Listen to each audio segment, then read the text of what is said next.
Assalamualaikum warahmatullahi wabarakatuh. Waalaikumsalam warahmatullahi Hamdan wabarakatuh. wa syukran lillah, amma ba'd. Sahabat-sahabatku dimanapun berada, alhamdulillah pada kesempatan kali ini saya sedang berada di makam Karomah. Biasa sahabat ini mau berbincang-bincang sama narasumber, yaitu Abah Waklan. Oke sahabat, nih saya langsung saja mau berbincang-bincang sama ahlinya. Ini ahli sejarah, mengungkap tentang sejarah daripada Mbah Buyut Nasirun yang terletak di Desa Tanggung Sari, Kecamatan Ketanggungan, Kabupaten Brebes. Meneruskan yaitu episode yang kedua.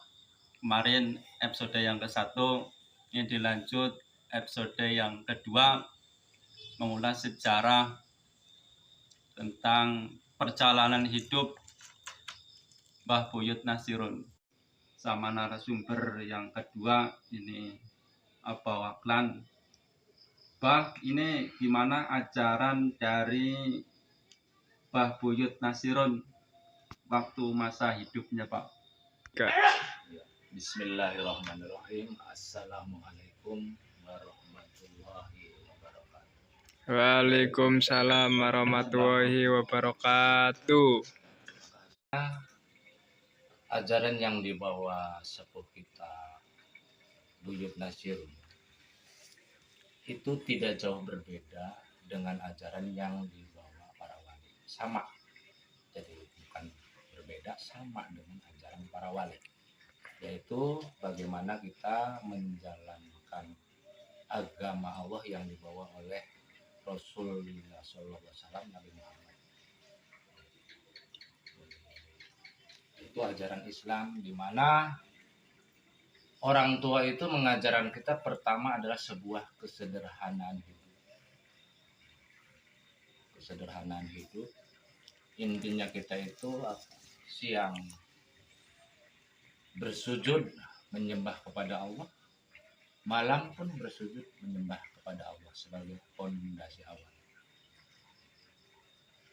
Selanjutnya ya pengalaman-pengalaman pelajaran-pelajaran Islam yang lainnya diterapkan dalam pengamalan di dalam kehidupan sehari-hari. Jadi orang tua itu sebuah figur. Jadi orang tua atau sepuh kita yang sederhana, tawadhu.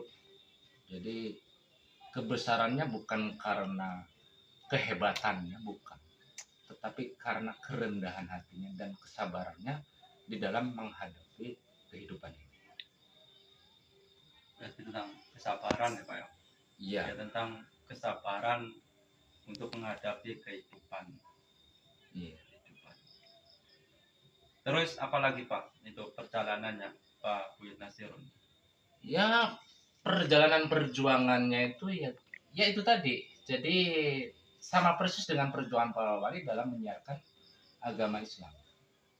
Jadi di dalam beramar ma'ruf dan nahi mungkar. Jadi, itu sederhana. Memang ketika ya memang banyak kisah-kisah juga yang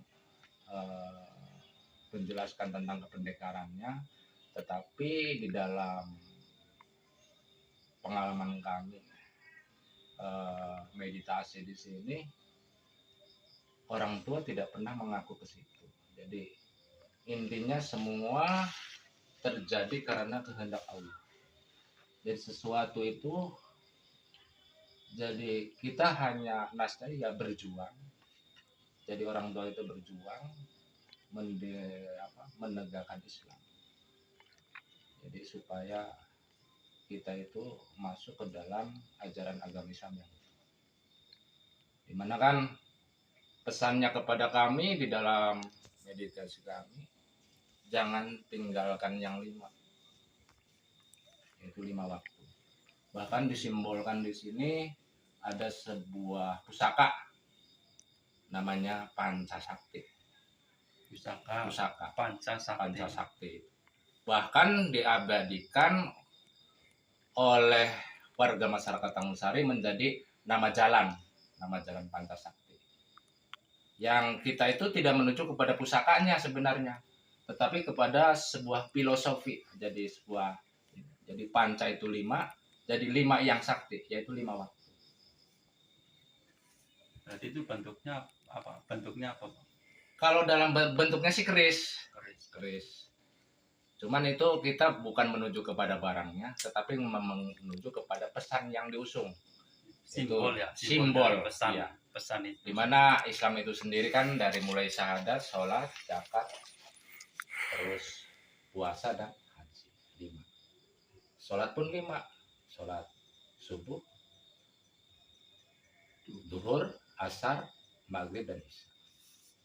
Nah, begitu juga di dalam prospek kehidupan kita itu, satu Islam itu kalau dari bahasa Jawa sana itu prasojo, sederhana. Prasaja, sederhana. Prayoga, jadi pantas, jadi tidak nyeleneh. Prayoga. Ketiga, Islam juga harus pranoto, tata. Nah, setelah bisa tata, Islam juga harus prasetya, setia kepada Islam. Jadi setelah prasetya, kita harus prayitno, hati-hati. Karena tipuan-tipuan kehidupan, di mana dunia ini kan sudah nasnya jelas bahwa wamal hayatud dunya ila mataul ghurur, bahwa kehidupan dunia adalah menipu daya. Makanya kita hati-hati. Karena itu setelah melaksanakan itu kita hati. Jadi 5 ini. Selalu 5. Jadi 5 rukun Islam, 5 waktu yang sholat yang kita lakukan, itu pokok kan. Yang itu dari 5 perilaku yang kita jalan. Karena itu. Jadi itu menyangkut tentang kewajiban ya, Pak. Kayak 5 sholat 5 waktu berarti ya. Iya, sebuah kewajiban yang mutlak yang diajarkan Rasulullah. Bahkan kan sebuah keterangan menjelaskan kan di situ jelas bahwa ketika kita ibadah tidak mengikuti Rasul, berarti ibadah kita ditolak. Iya. Itulah ajaran sesepuh itu. Jadi dari perjalanan perilaku yang tadi dari prasojo, prayoga, pranoto, prasetya dan prayitno, hati-hati. Kita itu harus hati-hati. Setelah mencapai puncak di dalam beragama pun kita harus hati-hati. Karena kan ingat, itu ada 4 perkara yang menyebabkan kita tergelincir. 1, bertambahnya ilmu, kita merasa paling pintar. Iya. Itu akhirnya sebuah kesombongan. Semakin banyak ilmu, kadang orang itu semakin memiliki kesombongan. Betul, 1 itu. Yang kadang kedua, seperti itu, Pak, iya. kebanyakan seperti itu. Ya. Yang kedua, bertambahnya harta. Bertambahnya harta, kita merasa paling kaya. Yang lain melarat semua. Iya. Bertambahnya harta. Bertambahnya jabatan, kita merasa paling tinggi sendiri kedudukan kita.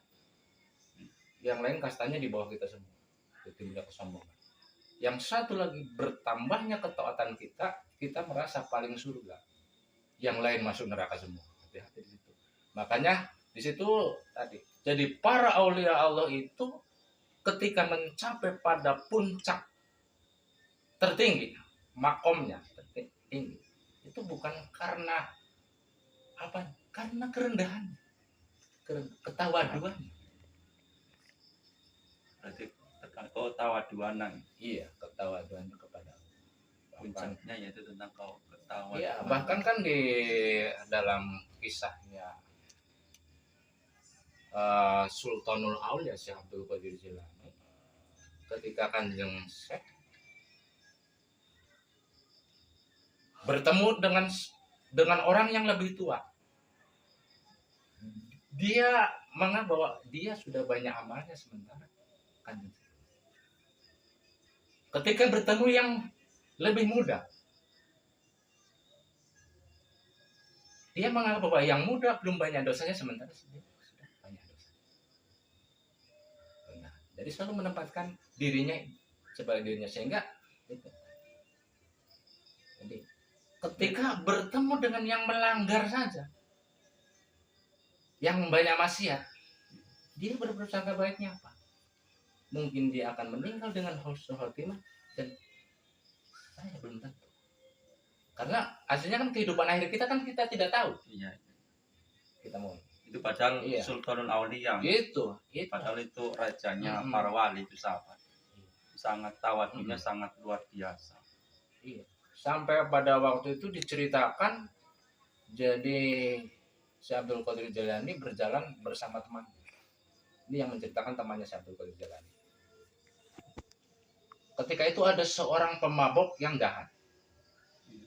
Ngomong kepada Kanjeng Syekh Abdul Qadir, "Ya Syekh Abdul Qadir Jailani, bisakah aku yang mabuk dan jahat ini ketika Allah berkehendak menjadi soleh dan iman kepada Allah seperti engkau? Soleh seperti engkau. Bisa?" Sampai 2 kali dia ulang pertanyaannya. Nah, ketiga kalinya dia bertanya, bisakah kalau Allah berkehendak Kanjeng Syekh yang soleh bisa mabuk seperti saya? Kanjeng Syekh Abdul Qadir Jailani. Itulah. Jadi aplikasi kerendahan diri. Jadi semata-mata bahwa semua itu adalah kehendak Allah. Allah Maha berkuasa atas segala sesuatu. Nah, itulah. Jadi ajaran-ajaran para aulia, termasuk ajaran sepuh kita Wirid Nasirin, itu. Jadi sebuah kesederhanaan, dari berperilaku sederhana sehingga itu tadi. Ya, tadi membuat sebuah kedamaian di dalam kehidupan. Berarti intinya mengajarkan tentang ajaran agama yang sangat luar biasa ya. Berarti ajaran agama untuk menekuni, mendalami agama untuk mencapai puncak yang tinggi ya.